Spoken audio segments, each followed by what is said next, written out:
立法院昨拿被联手法定直播的修法三读通过了。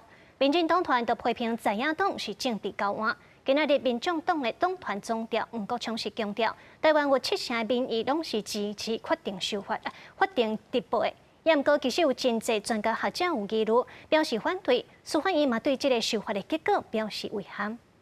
报告表决结果：出席108位，赞成59位，反对49位，弃权0位。赞成的者多数。由民众党团主导提案，立法院拿被联合27三读通过法院召集法部分条文修正案，推杀法定直播，明定法律审查原则公开，例外不公开；事实审查原则不公开，例外公开，也引起关心。这个为了大罢免那么恶搞法案，但这样子的法案人民会接受吗？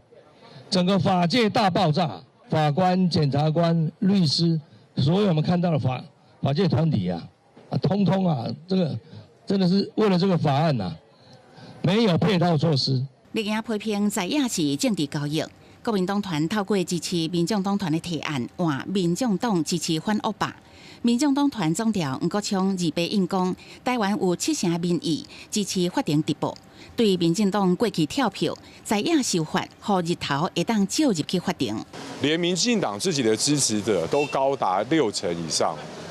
我想林楚英委员他与其用这种来历不明的东西想要挑拨、搬弄、抹黑不如好好的正视民进党自己过去跳票的历史。到最后，其实要不要公开，也是由法官可以做最后的裁定决定哦。那我相信这个对于未来司法的透明度，我相信这是人民所需要的。法界对于法定直播表达反对的声音，中华民国法官协会表示，对于粗鲁的立法过程甲品质感觉有限。台湾法学会嘛指出，今摆的制度会当达成公开透明。司改会是希望司法院赶紧提出相关的做法。目前也只能说透过司法实务第一线法官去裁量把关，我们看监督后续有没有相关的执法。